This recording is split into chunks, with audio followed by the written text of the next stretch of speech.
hearing this, I love you.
The number you have dialed is not available at present.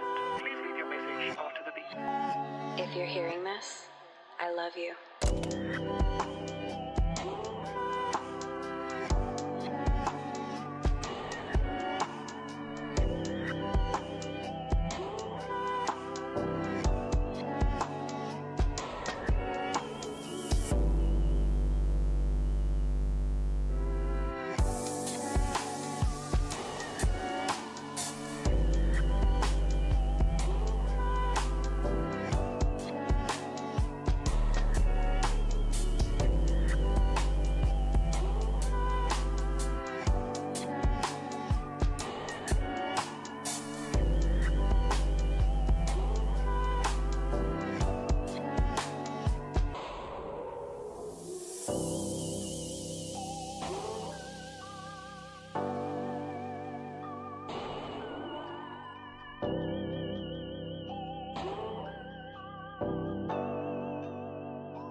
Oh, there we go. Cool. Sorry about that. Welcome to Tea Time with Sweetapple. Had a little bit of a technical difficulty there, but we back. We're rolling anyway. um, Today I'm gonna be making some guar out of this lovely little caddy. So just gonna start by getting things measured out, and then we'll heat up our teaware. Start making some tea. Hope you're having a lovely day. My day is just getting started, but so far so good. Should hopefully be breaking 3,000 3,000 streams on my album. Uh, Probably during this stream, which will be cool. And then I'm gonna, I was considering actually making some like I'm blanking on the term, but that stream starting soon page layouts, overlays. I was thinking about making some overlays for my streams later, a little more tea centric and personal. So I'll probably do that. I have a part I need to learn for a collab I'm doing. They wanted me to do a cover of a Misfits song that I'm not familiar with, so I'm trying to learn that part. It shouldn't be too hard. I can always just do the old-fashioned trick where you listen to a line, punch it in, listen to a line, punch it in, go through that way, studio session style. But it'll be fun. Got a lot of exciting things cooking up for me at the moment.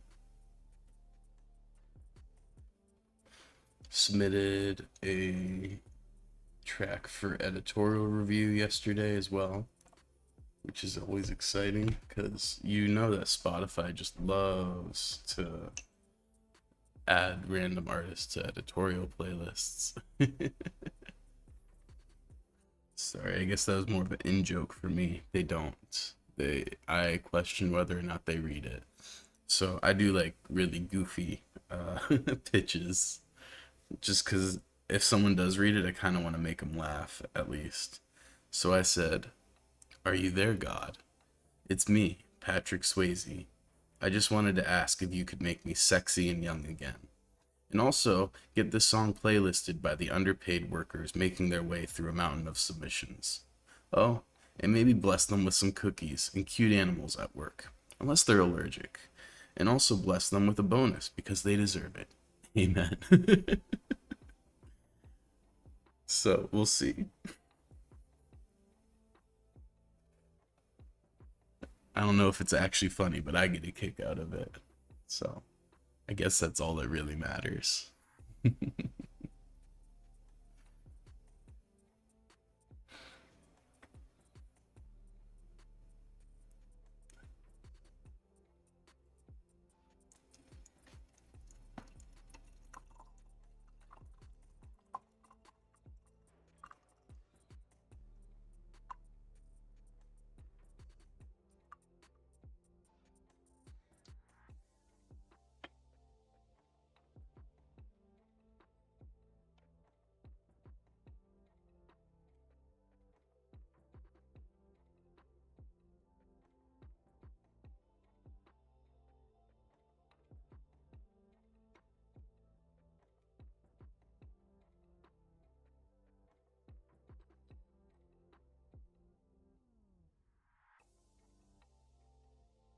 Tammy, what's good? How you doing?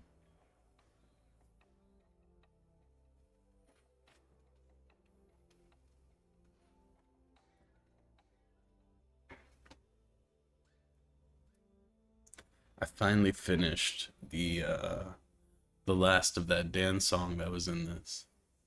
Starting your thesis. Wow, that's exciting. Sounds like you're in the right headspace to write. That's great. But I finally got my Taiwan Yin in here, finally. So I'm very excited about that.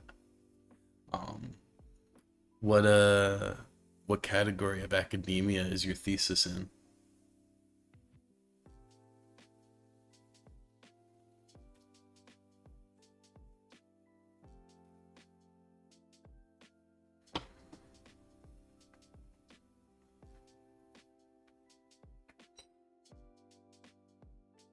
girlfriend is actually getting ready to do something similar. I think her deadline is November. So she's still got some time to work on her paper before the review, but I've seen firsthand how the crunch is.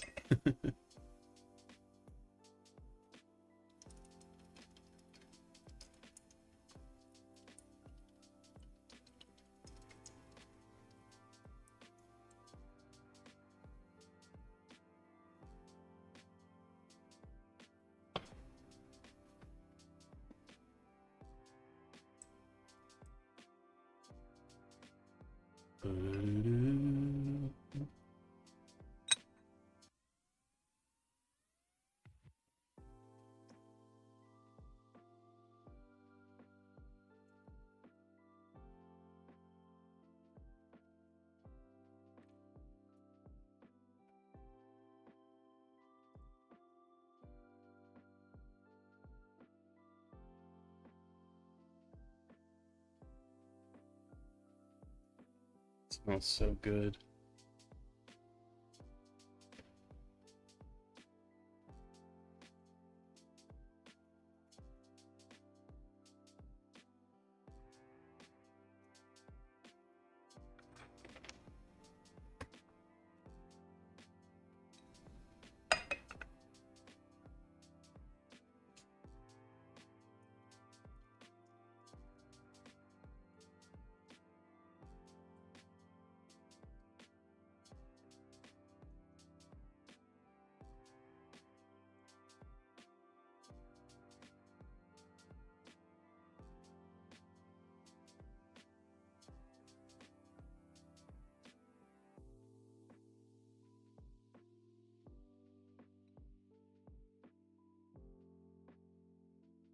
Ooh, very interesting. Definitely an important concept. No, I think that's a really interesting idea. I think that AI is going to have a huge effect on all of those elements of marketing that you listed, you know, consumer behavior, brand loyalty, marketing efficiency, sales performance. Um, I think AI is probably already at least a little bit integral into those for major like Fortune 500 companies. So I think that's a great topic. I think it's interesting to see how integrated AI already is, probably more so than people realize. If you're hearing this, Um, I love you. there's a friend of mine in the artist collective I'm in who's very very knowledgeable about IT, and he basically said like what we call AI is one not like true AI, which you know that's a whole semantic argument to get to, but the main point being that this sort of technology has been present in consumer electronics for a long time, much longer than we realize. And integration has already happened, basically, especially for Fortune 500 companies. So I think that that's a really great angle of approach. I'm excited to hear more about how that works out for you.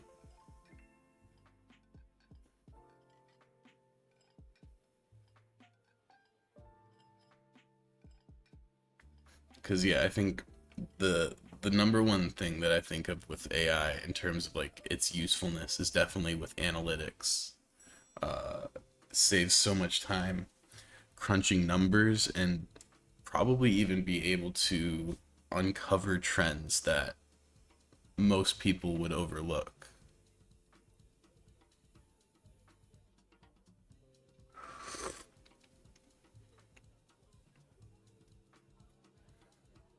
You know, there's a yeah, the data gate. Exactly. Yep. The data gathering would be very easy. And I think about from, you know, my perspective as a musician, there's a whole conversation of like, oh, AI and art is bad, blah blah blah. And to a degree, I somewhat agree. I think that professional artists probably shouldn't be generating the art they sell, but we already all use AI. Like auto tune is AI. There's so many EQ plugins now that use AI. There's just all sorts of little things that we've automated processes and along the way of making music that are just kind of like monotonous grunt work, and AI is already pretty, integral into music making. People just don't call it that in that context. If you're hearing this, But yeah, and like for data and like information technology, like yeah, AI is gonna be massive, massive, especially for marketing.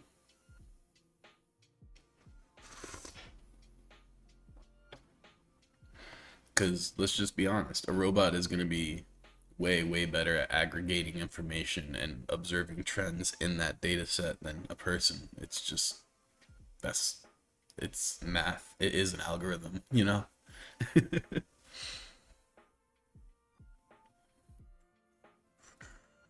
But that's a really that's a really interesting thesis topic. Like I said, I'm excited to hear how it goes, and I'm rooting for you.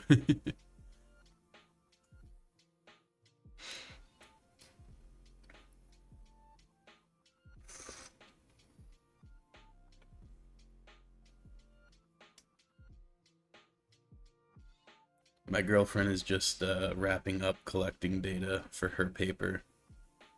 Now she's in the phase of analyzing it, and I'm sure AI would make a lot of that easier. But that would be not allowed. I don't think the school would like that at all.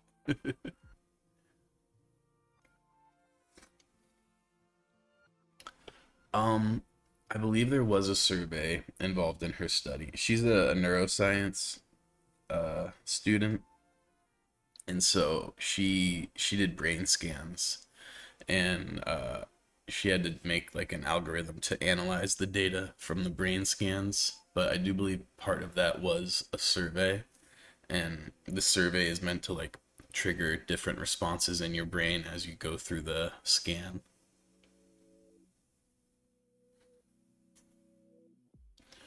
Her focus is on like self identity and like what is the self and self concept, and trying to gather information on how lived experience affects the self. But she's pretty early on in that, so I don't think it's quite that specific at this phase.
Yeah, I don't know if you've ever been in a an MRI machine, but they're much more claustrophobic than I expected.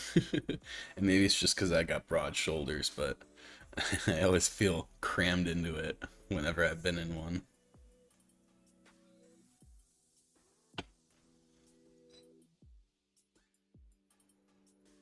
Mm.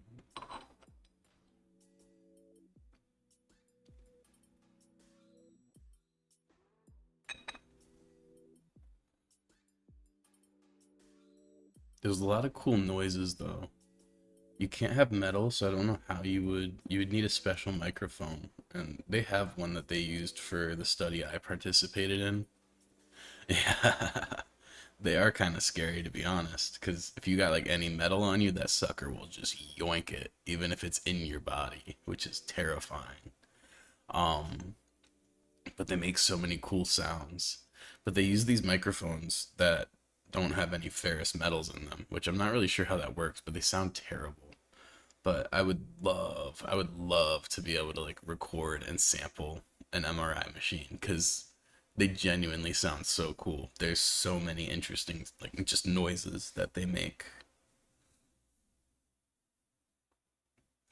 But yeah, you just got a like giant magnet whirring around your head.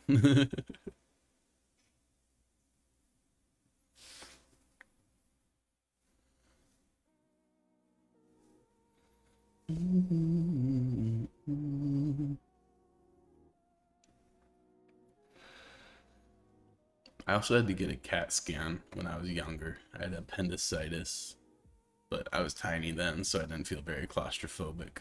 But my appendix had kind of inflated or inflamed across my abdomen and cut my stomach off from draining. And I was very full of food, and my stomach pain from not being able to drain out was actually what made me go to the hospital. Um, and as soon as I come out of the CAT scan, I'm like, I don't feel so good. And they're like, what? And I said, I think I'm gonna be. And I just, I projectile vomited at least like 2 feet in the air, straight up. It was awful. It was so nasty. I feel so bad for the nurses and the doctors that had to clean that up, or the janitor, whoever. Cause wow, it felt a lot better after that, though. I will say.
The number you have dialed is not available at present. Please leave your message after the beep. If you're hearing this, I love you.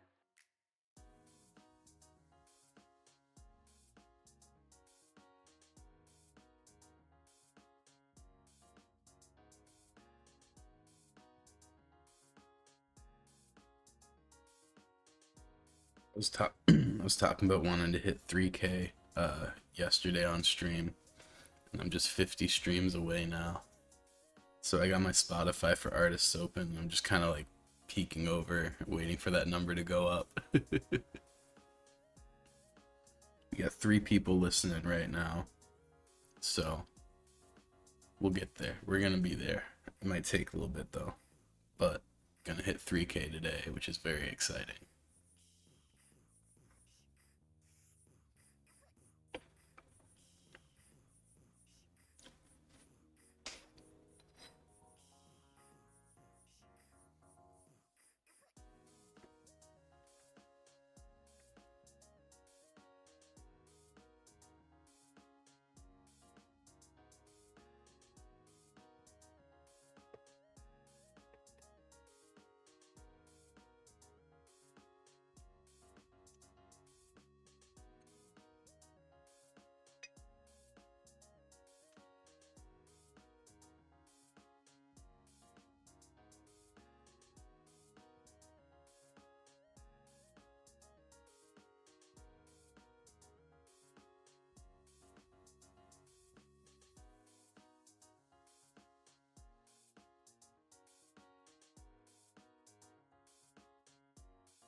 I love the way like drinking tea just wakes your brain up because I was very sleepy when I started the stream.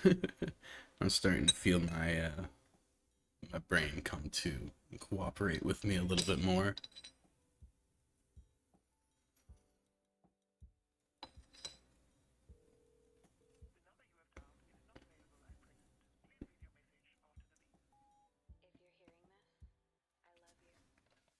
If you're hearing this, I love you. Greetings, King Poverty. Welcome, welcome. So glad you could join us. Hope you're having a lovely day. Just drinking some tea, having a chat.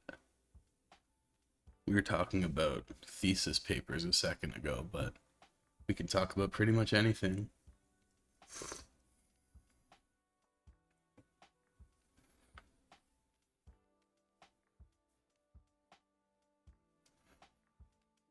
Drinking some pu'er.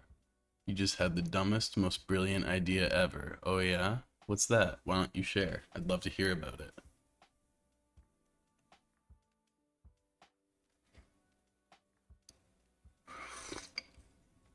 Hostile takeover. Hostile takeover of what?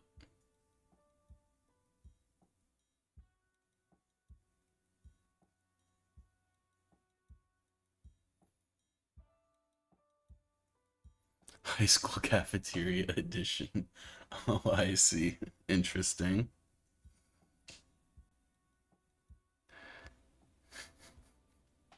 No worries, no worries. You want to run the cafeteria, huh? All the chicken nuggets you want. I feel that. I feel that.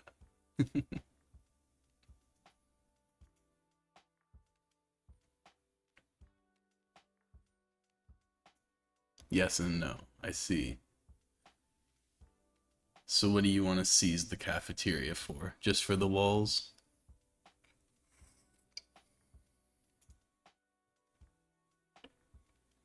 Mm-hmm. Run it, but instead of regular cafeteria food, good food. Because I definitely get that. Because high school cafeteria food is sad. Ooh, now we're talking. Now we're talking.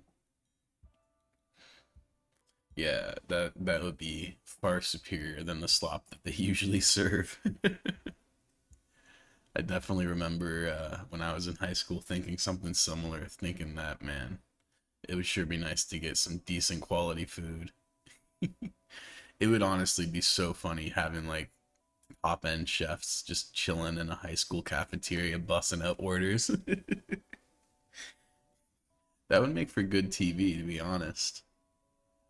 You know, you could have a whole series where like team of chefs take over a high school for a day, like the cafeteria, and just no, the students don't know, and they just get served all these crazy meals for lunch. Hell's Kitchen high school cafeteria edition, you know? That'd be tight. Mmm, that's really cool. That's a great idea. You got the vision. I see it. If you're hearing this, I love you. I'm here for it. I'm so here for it.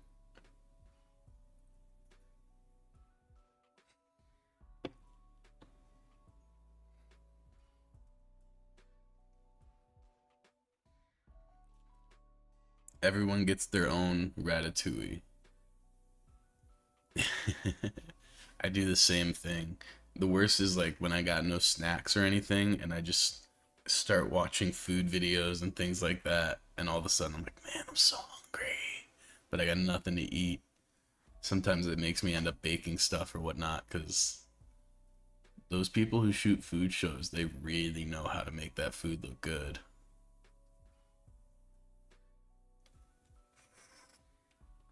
What's your favorite food show?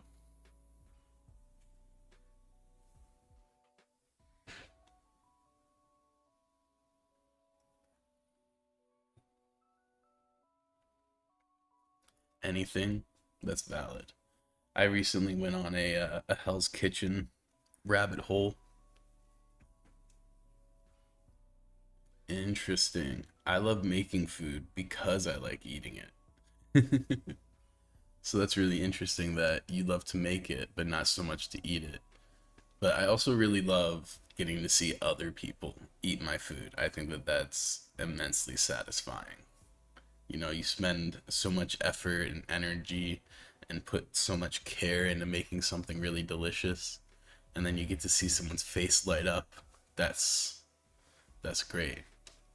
A puree idea. Oh yeah, let's hear it. I'd love to. Sounds like you're quite the cuisine expert. Yeah, yeah. You got the Sanji vibes.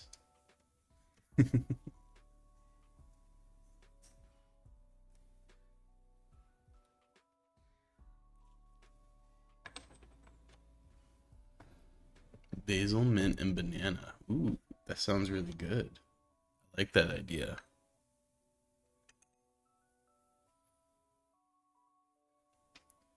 Would you happen to be a culinary student at the moment? Because I get a sense that you are at least somewhat trained. No. Oh, that's a surprise. I had a feeling you might be trained in food. You work at a farm. I see. So you're at the beginning of the process of creating food, where you're actually growing the food. That's really cool too. That's hard work though.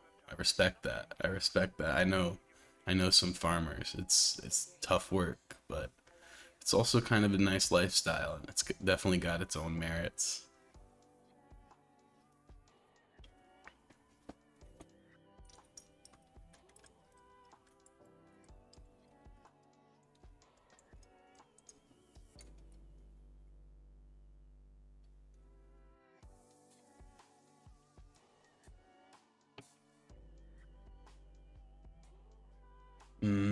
I see.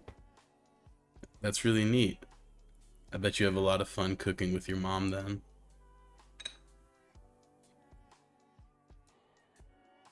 I love the way that, recipes and cooking and sharing food can connect people. I think that that's just such a beautiful thing. No, that's so sad.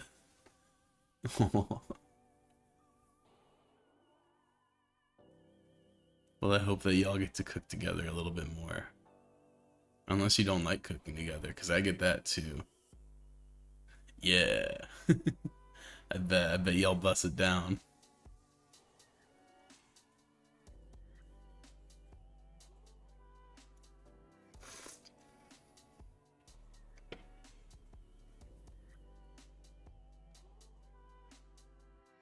Oh, okay. So we got a farmer and a bus driver, and both of them can bust it down in the kitchen. That's what's up. Bus driving isn't a bad gig though, especially if you don't need to work a ton. Pays pretty decent. Job itself isn't too rigorous. Just gotta drive a route twice a day. Oh, that's sweet. What was the meal? If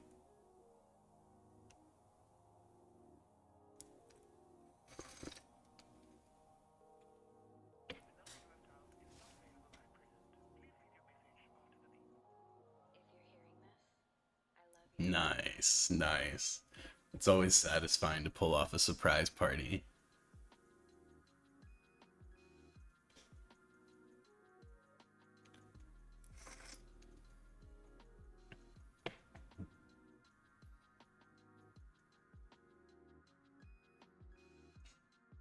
The hardest part of a surprise party is squatting around in the dark waiting for the person to get there.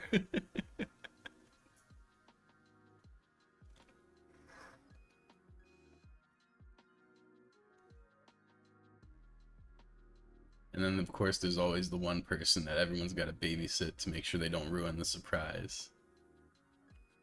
Ooh, a rump steak dish you came up with. Very nice. I was just looking at Primal Cuts last night. I have a lifelong goal, sort of a bucket list item, if you will, I want to get a whole cow leg, like the shank and the not the loin, the what's the round, like the shank and the round, all with the bone in, all attached, and just like roast it over a fire and eat it like I'm in a cartoon. It may not be the best, but I need to do it before I die. It's just the way it's got to be. I need to appease my inner caveman.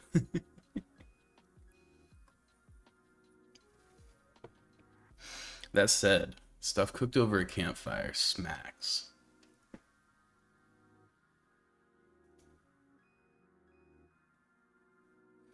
Oh, that's so frustrating. It's always a bummer when, you know, other people get in the way of your plans, but I'm glad you were able to, work around it.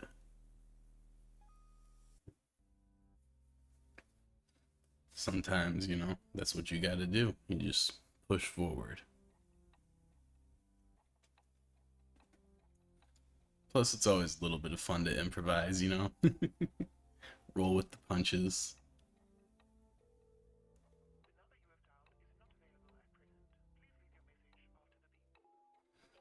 Yeah.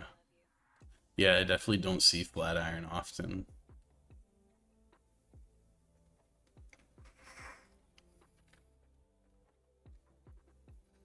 See where see where you messed up is that you didn't raise the cow yourself and harvest the meat. Then you could have got the Flatiron.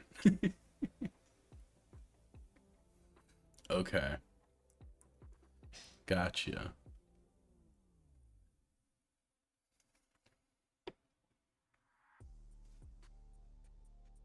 I sure do love beef. I like most meat, but beef is just a beautiful piece of meat.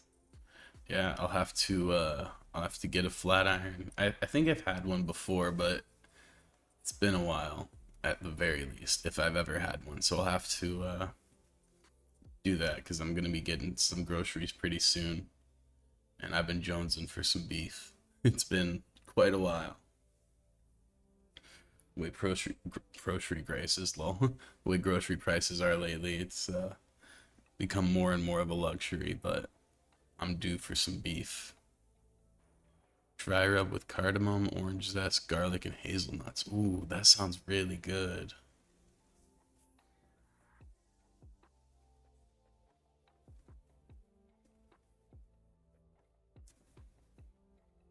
Whenever I got a nice cut of beef, I like to reverse sear it. Really keep that tenderness.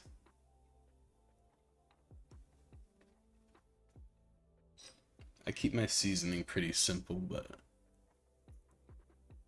yeah, that's what's up. That's that reverse sear right there. I know what's coming next.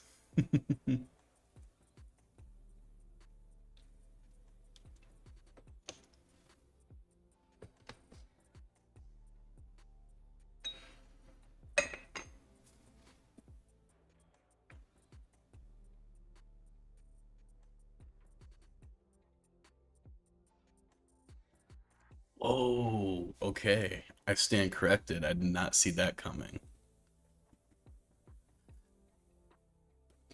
Pulling it after a little bit.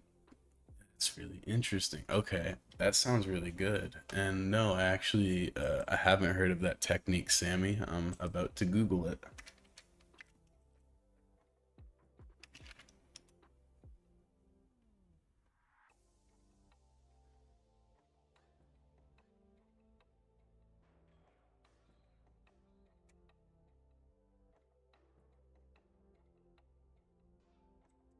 Artificial marbling.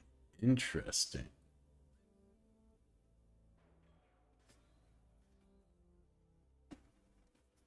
Very nice. Yeah, I bet that sounds like it would be a really juicy steak. And yeah, I see that it seems to be injected with fat. That's interesting. Not the ooh, potato gratin. Yes. That sounds so good. It tastes bad. Oh no. I mean, That's fair. I feel like if a specific cut, yeah, fake wagyu, that makes sense. You know, I had hope. Oh, this is gonna be really strong. I had hope it might work because it's pretty popular in the States to inject marinade. That's a very common thing that happens over here with barbecue. So I thought it might be kind of along those lines, but I'll take your word that it's not very good. That's what you want. When the beef just kind of melts in your mouth and you don't really gotta chew, that's the best. That's how you know you did it right. You gotta be patient to get that though, you know, unless you got money to buy Wagyu, which I'm gonna assume none of us do.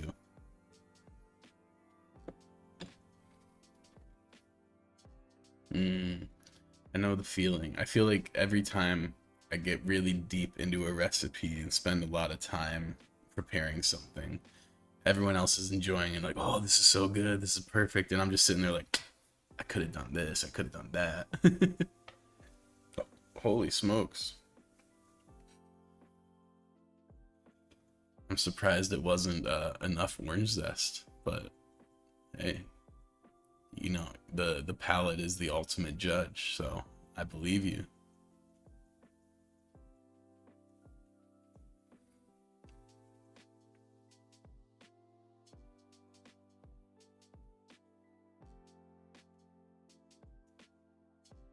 Yeah, it sounds amazing. Using fat oil from previous sears of steak seems like a better approach rather than injecting it. Yeah, you know, I feel like if you want a fattier cut of beef, you should just buy a fattier cut of beef. If you want to make a cheaper cut more tender, usually what I do is I'll soak it in olive oil and vinegar for like an hour. Well, no more than an hour before I cook it. So usually like 30 to 40 minutes, and then I start cooking it, and that makes it nice and tender.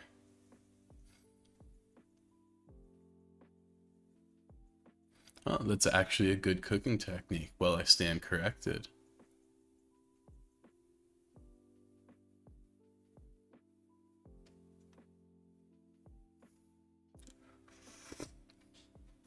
You could also just baste it in like a ton of butter.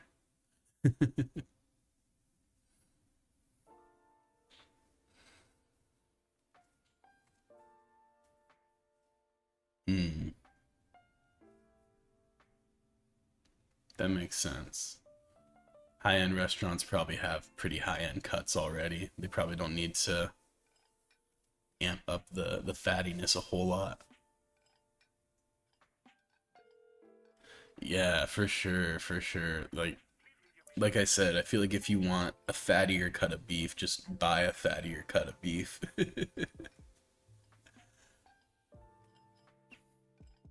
Every once in a while though, I do like it's not common, but I do appreciate a lean cut every once in a while, you know, a good jaw workout.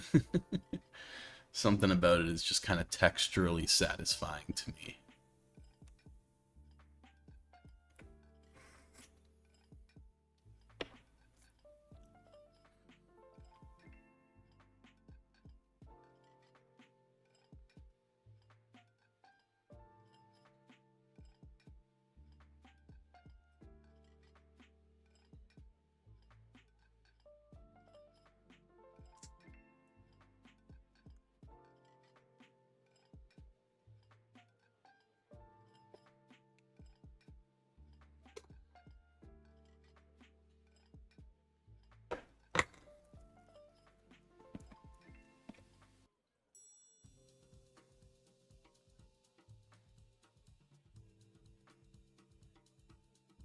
My favorite dessert would have to be tres leches. I enjoy the process of making it. I absolutely adore the way it tastes. Like, I feel like Mexico perfected cake, you know?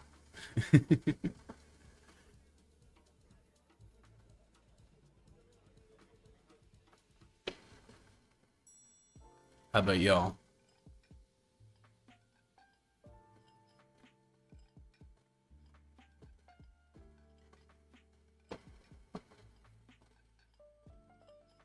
Okay. Very French. Very nice.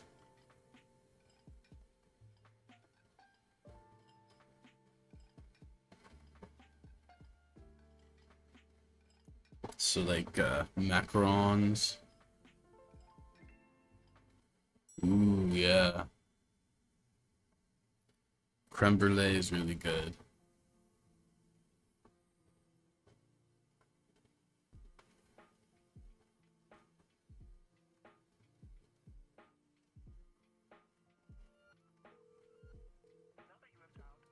It's got a one, the flavor is great, but it does have a nice balance of textures. You know, the crispiness of the brulee top, the sugar that's all caramelized, and then the custard is so creamy and smooth. I can definitely appreciate some good creme brulee.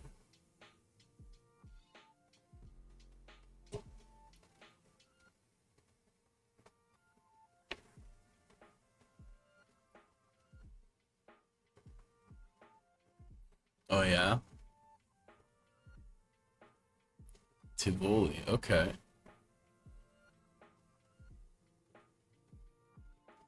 Ooh, a ginger creme brulee. That sounds really good. Like that gives just like a little bit of freshness, kind of opens up the palate a bit. That sounds great. Like, wow, that sounds so good.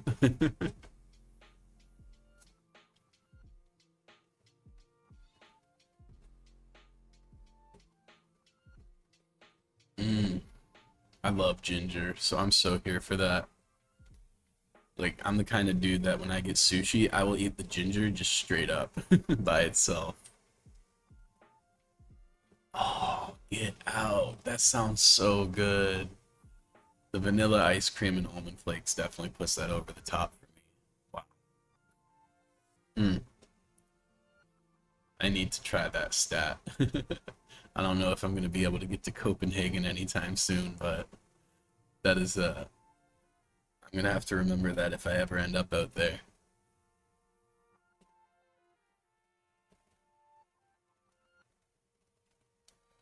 I bet, I bet. That sounds amazing.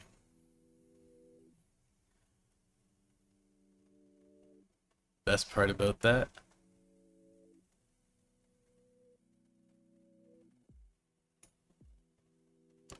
Oh, I'm so jealous. I'm so jealous. If you're hearing this,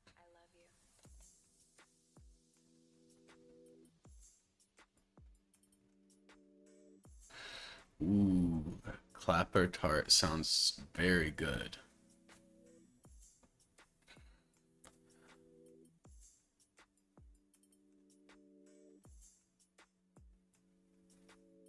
Yeah, I haven't had that, but I've had a lot of desserts from different regions of Asia, and they know what's up with dessert out east. Let me tell you. I mean, I don't need to tell you, Sammy. You know what's up. Ooh, that sounds so good. I feel like at least in the US, people are kind of weird about coconut. Like some people you either love it or hate it over in the States, but I love coconut, especially in a dessert. For dessert or just in general? In general, I love fish. I'm from Canada in a region called the Maritimes where the main industry there is fishing. So, I love fish.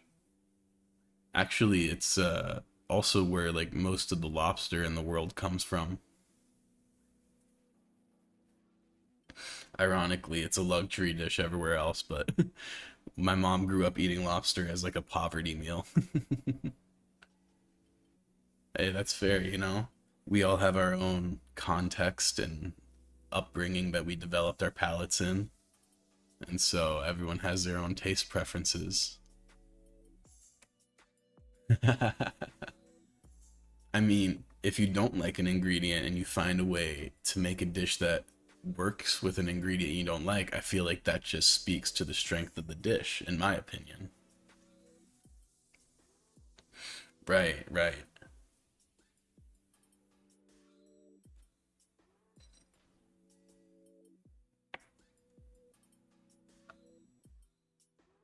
Yeah, ice fishing is real big in Canada. Every winter, the tents pop up all over the ocean and the lakes and stuff.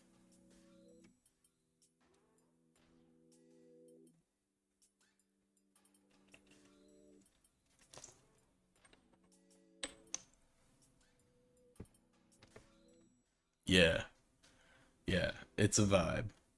It's mostly just an excuse to get drunk, but it's still fun. There's also it's definitely decreased, I think partly to climate change, partly to overfishing, but you used to be able to go on the coast out in New Brunswick and you just like drill holes in a bucket, and when the high tide came in, you just scoop up a wave and get just a bucket full of smelt.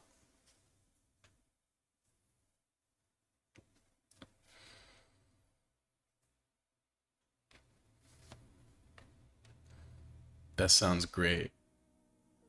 Garlic and herb infused mashed potatoes, slap. Basil sauce, great idea. Perch and with garlic and herb infused pan fry, smacks. I'm here for it. That's what's up.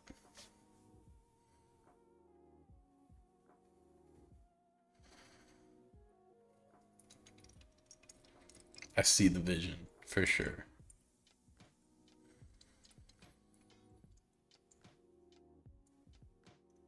When my girlfriend visited, you even have the plating arrangement. That's what's up. You figured it out. You've like fully figured it out. That's dope. When my girlfriend visited the Maritimes, we got smelt, and she gutted fish for the first time, and that was funny. I was like seeing people, you know, process food for the first time because that was just kind of something that I grew up around, and then it's just kind of funny that there's a lot of people don't have that experience. They're a little more dissociated from where their food comes from. But I call smelt the potato chips of the sea because you got those bad boys. Throw some flour, salt, pepper, fry them up, bam. You just smack them, like just eat like 10 of them. Hot spices. Okay. I mean, I love spice. I'm a big fan of spicy food. Yeah, that's what's up. That's what's up. You're speaking my language now.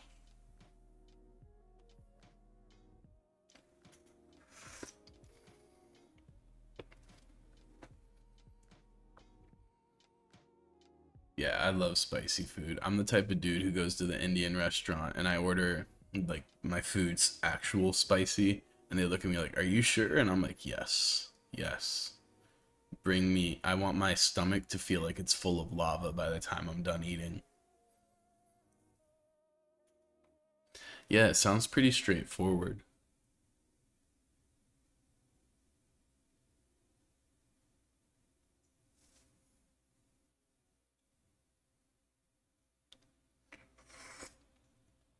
The fish is definitely one of those things in my opinion that it benefits from simplicity. You don't want to you start doing too much and I think you get lost in the sauce really easily with fish because it doesn't have like a super strong flavor, and so I feel like when you do too much that can kind of dissipate and become a non-cohesive dish.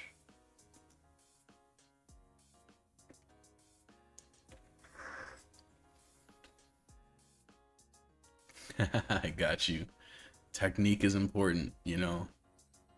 You can list ingredients and be like, yeah, that sounds straightforward, but sometimes the technique is everything.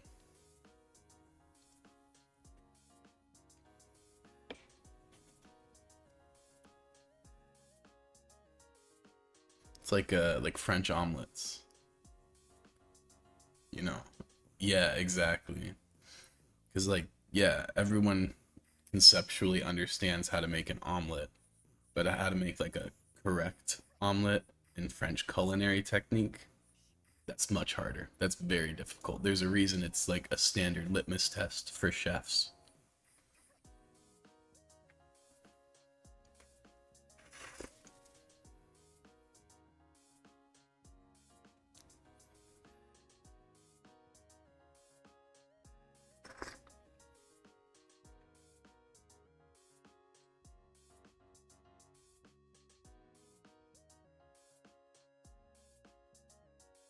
Yeah, eggs are crazy. Like genuinely, eggs are such a wild food. They're so versatile, even just as a singular ingredient. You mean like soft boil, hard boil, and poach?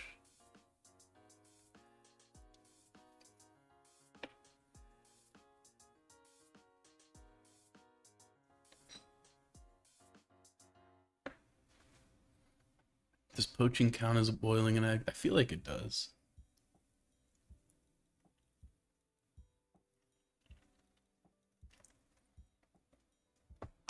If you're hearing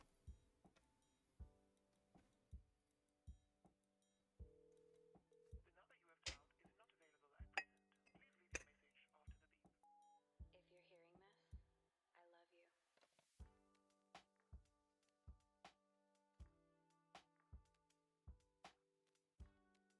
I love you. Okay, gotcha.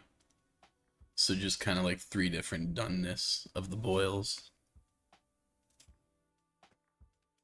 like soft, medium, and hard boil. That makes sense.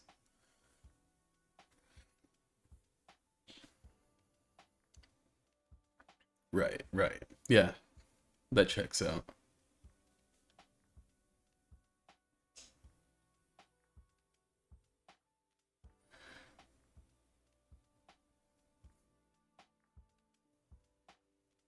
Yeah, definitely.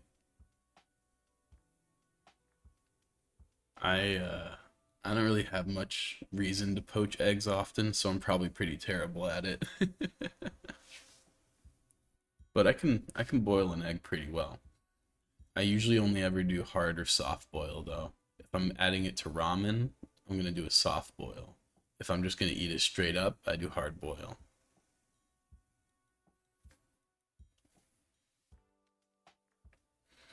Or if like the eggs are gonna go bad in a couple days, then I'll just boil them all.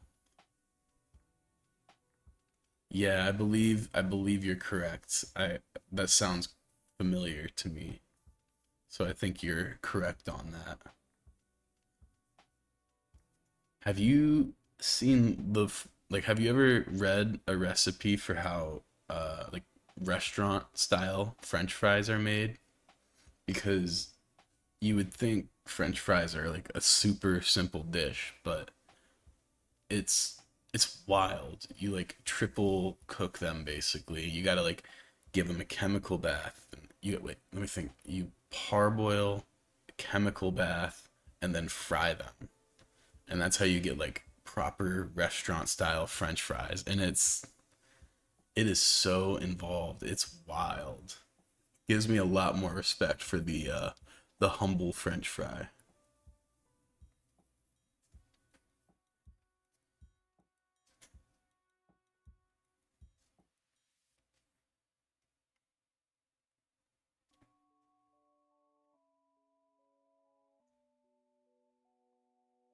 Hold up, I got a recipe. I got a cookbook with a recipe that I want to try.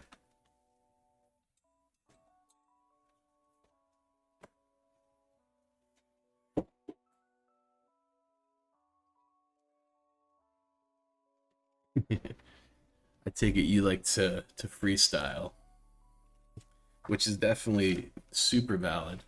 I like using recipes to learn though. I didn't really have anybody who was a super incredible chef in my life.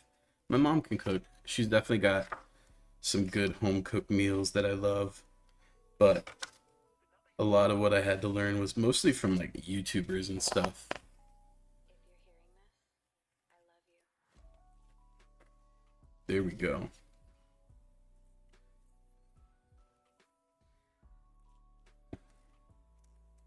This is yeah. This is the Joshua Weissman cookbook. Big fan. Big fan. That's valid. Baking, you really gotta be precise. Cooking can be a lot more forgiving, so I tend not to use recipes as well. Though I used recipes a ton when I was just starting out. I would consider myself more of a baker than a cook, to be honest. Like I love making bread and cakes and different desserts. Hey, welcome Pocket Man. We're talking about cooking and baking.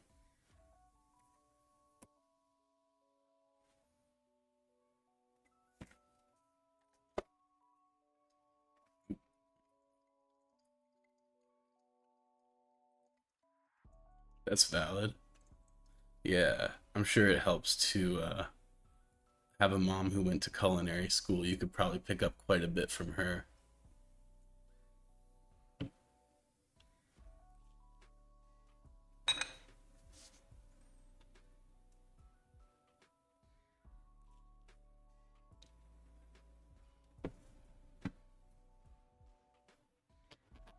Yeah, let me see here.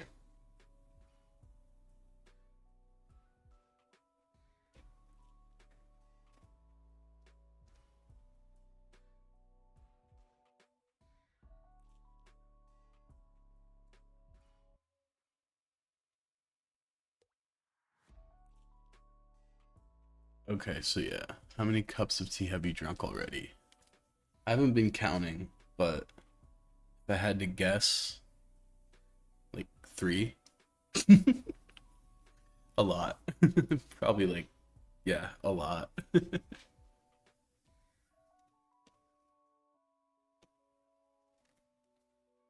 Um, but yeah, three times you cook French fries. The first is the chemical bath, which is 7 to 8 quarts, oh no, 3 quarts water, distilled white vinegar, which is a tablespoon and a half, and then a tablespoon of kosher salt, half a teaspoon of baking soda, and you parboil in that, and then you double fry the fries.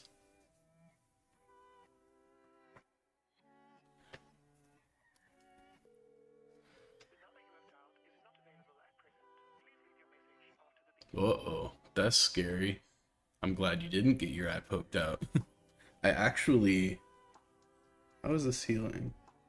Not too bad. Not too bad. Which finger was it? I think it's this one. The fact that I can't tell is helpful, but I think it was this thumb. I actually sliced a chunk of my thumb off the like a couple weeks ago, but it's all healed now. Oh, as long as it wasn't your good eye, right?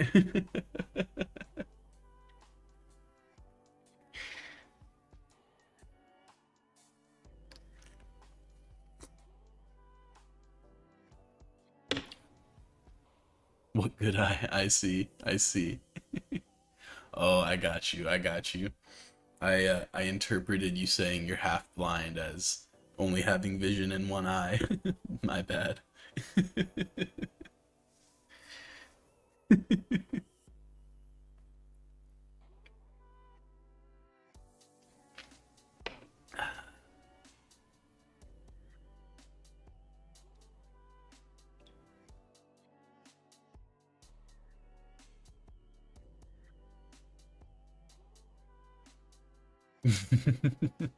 Down to 25%. Uh-oh.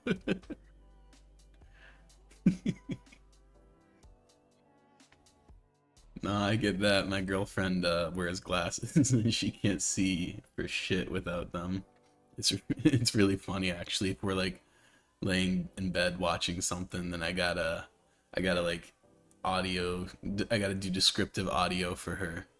Ayo, a monocle would be dope though. Like on God, I had a buddy who had surgery on his eye not too long ago, and he had to wear an eye patch. He looked like a badass.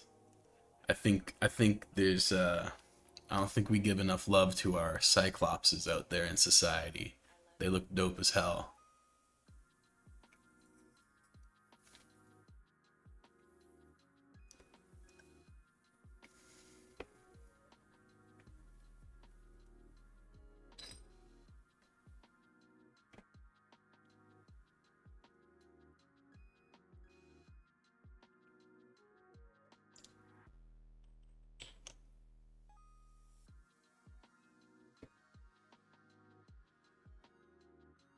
Christina from MasterChef.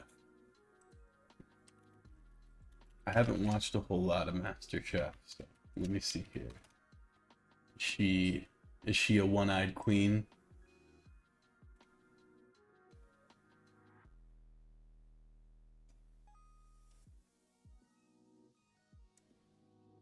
Fully blind. Ayo. Verified badass. Absolutely. Absolutely. Shout out to Christina.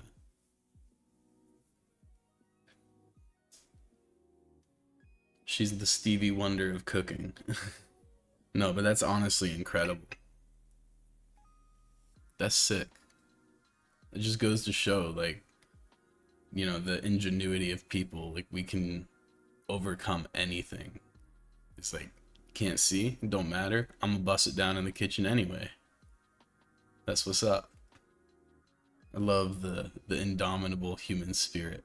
I think more than anything, the just the grit and the will to push forward and overcome anything is so beautiful and inspiring to me. It's kind of what gets me out of bed most days, I swear.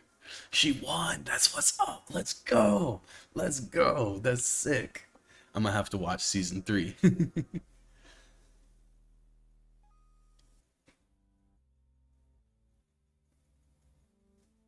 That's so dope. I respect the hell out of that. That's what's up. Stuff like that gets me hyped. I love seeing people overcome obstacles like that. I love an underdog, you know what I'm saying? If you're hearing this, Don't we all? Like I feel like uh there's definitely a term for it in psychology, but I feel like people generally love an underdog, and I'm so here for that. We love seeing, other people overcome incredible odds. Yo, that's so messed up. I bet you she crushed that anyway. She was like, "Oh, a live crab? I got this." Those are my cooking noises. Damn, she's a G. That's dope.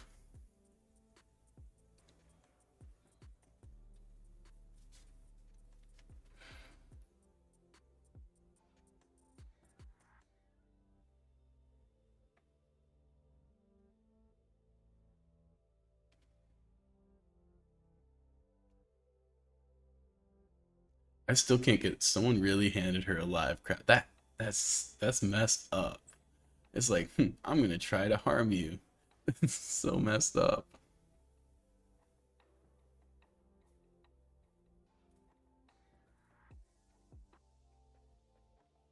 That's what's up. You know, Gordon, for all of his arguably toxic behavior that he perpetuated with Hell's Kitchen, he seems to be an alright dude, at least these days.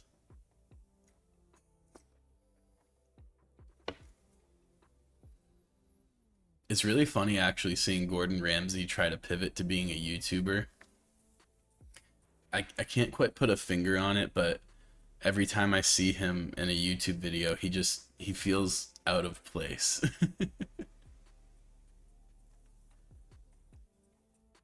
But I do respect that he recognizes where media is going, or I guess where it's gone. Let's be honest, it's already digitized and on the internet.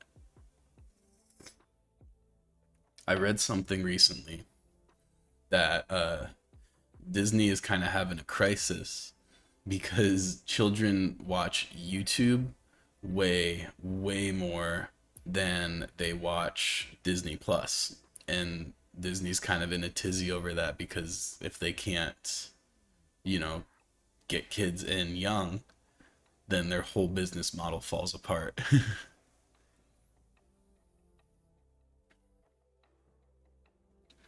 Yeah, high standards is one thing, but like you don't need to be screaming at people and yelling abuse at your employees. Like that's just yeah. I mean, there's a whole show about how that messes people up. It's called The Bear. So, I think it was definitely a product of its time where that was more normalized. I don't think he's like a bad person for that, but I definitely think that that show played a role in perpetuating that behavior for a time.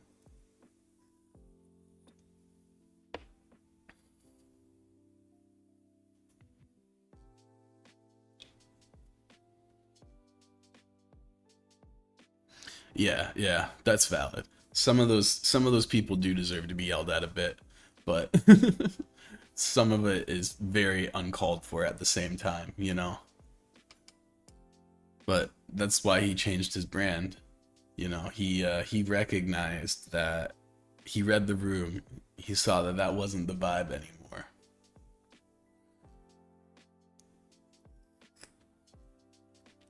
Raw chicken is deadly, unless you're one of those like weird Americans who eats only raw meat, which that's so wild to me. Those people scare me.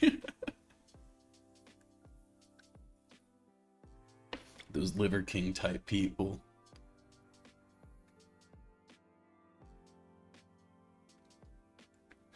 Yeah, that's part of it. Um, a big part of it, I believe, is the flow. I think you want good laminar flow, basically. Vegans, honestly, most vegans are just people practicing their religion, but in the West, it's been kind of co-opted. Excuse me, as a form of corporate propaganda. It's basically just a rehashing of BP's carbon footprint. Is like, no, no, no, no, no. It's not us who is dumping oil into the ocean and creating immense amounts of waste and, you know, greenhouse gases. It's you, because you're eating cows. So stop eating cows. And a lot of people bought it hook, line, and sinker. And it became this sort of social justice thing when it's for the vast majority of people, it's just a religious practice. They don't really care what you or I are eating. But yeah, no, that new wave of like neoliberal veganism is it's not a vibe. I agree. I don't like it. I don't care if someone's vegan, just, acknowledge that that is your choice and not something to be imposed on others.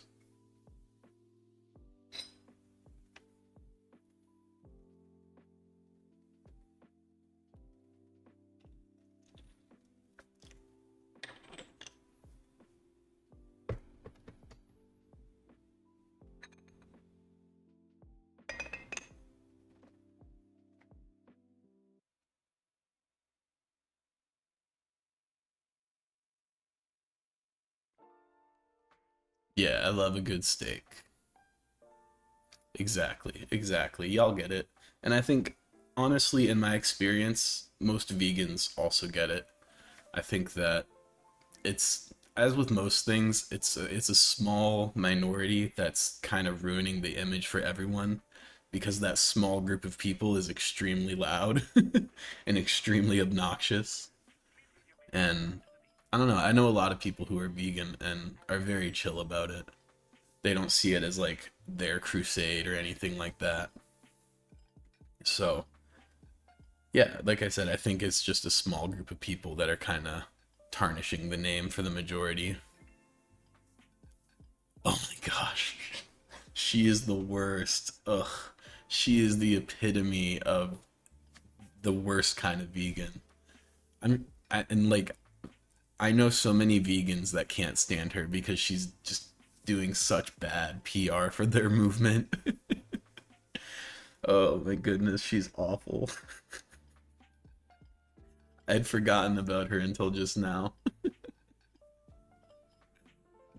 That lady is so unhinged. Like how do you get to that point? What trauma have you experienced that got you there?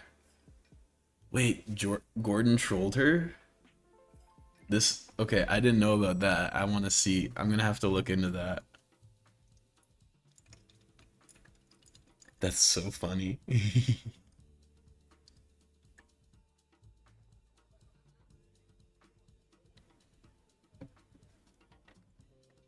Okay, this is definitely looking brewed out. This is probably the last cup right here.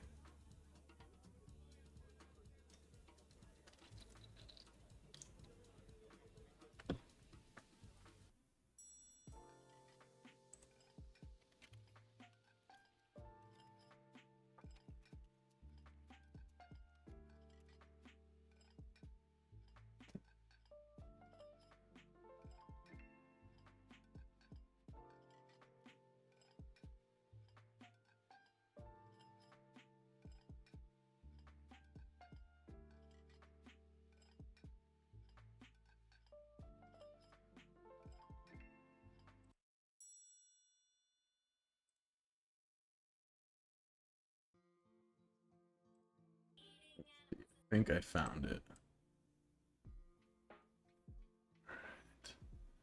And then let me add a source.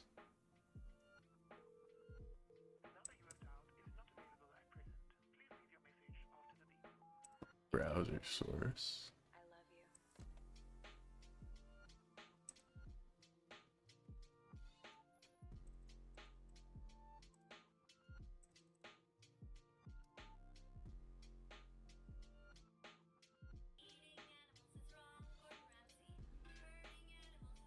Here we go.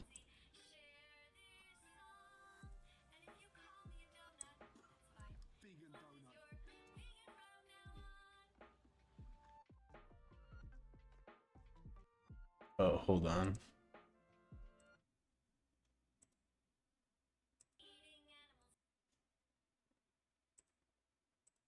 This did not work as intended. Hold on a sec. Oh, no, that's not what I want with this.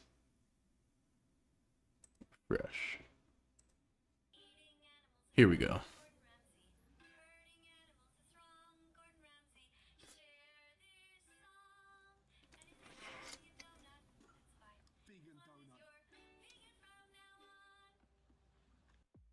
That.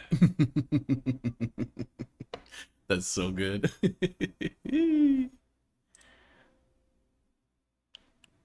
Yeah. Oh, that's good.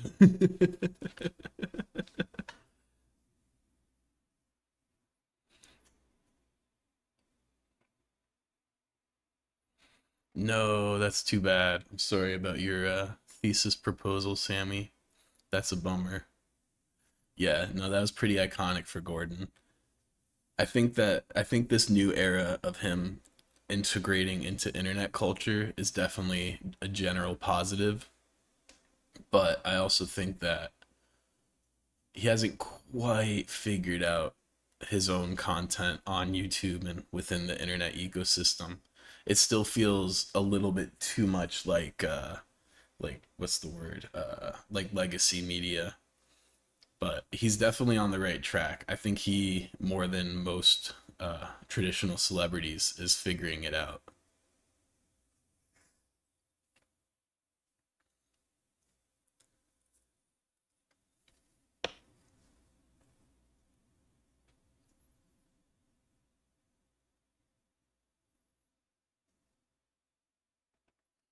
I actually really liked what was it, when he was on Mythical Kitchen, if I remember correctly, or there's some sort of crossover with Mythical Kitchen, and that was a lot of fun.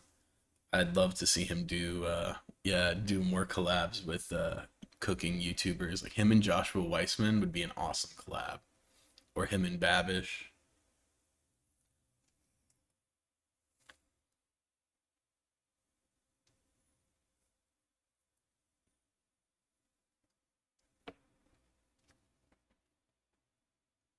Yeah, that would be. Wait, that's happened, hasn't it?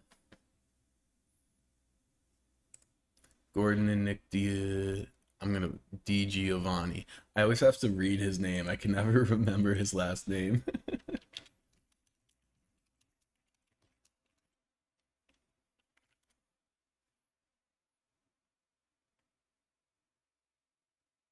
Oh, whoa. Nick D Giovanni is from MasterChef. I didn't know that. See, I don't watch a lot of MasterChef, so. Oh, there we go. World record with Gordon Ramsay. They made the legendary beef Wellington. That's so dope. Oh, it's happened more than once. Well, I mean, if he came from MasterChef, that makes sense. They already had that connection. That's really dope. Yeah. I'll probably check out that video a little bit later today, to be honest. Well, that's my tea is brewed out, so I think I'm gonna call it here, but I do appreciate you coming and hanging out. I hope I'll see you in another stream sometime soon. And I hope you all have a wonderful day. Thanks so much for spending some time with me and enjoying tea time. I'll catch y'all later. As fired as camera. Oh no. Oh, I got you. I got you. All right. Have a good day. I'll catch you later, hopefully. Hopefully in another stream, but otherwise, be well. I hope that life blesses you with prosperity. All right, everybody. Thanks for tuning in.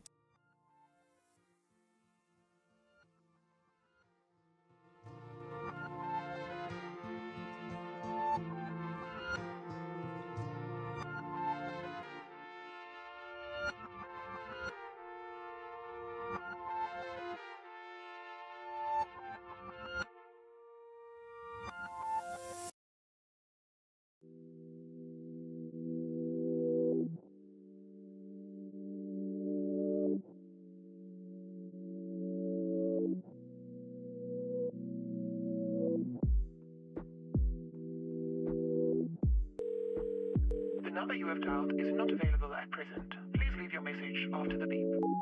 If you're hearing this, I love you.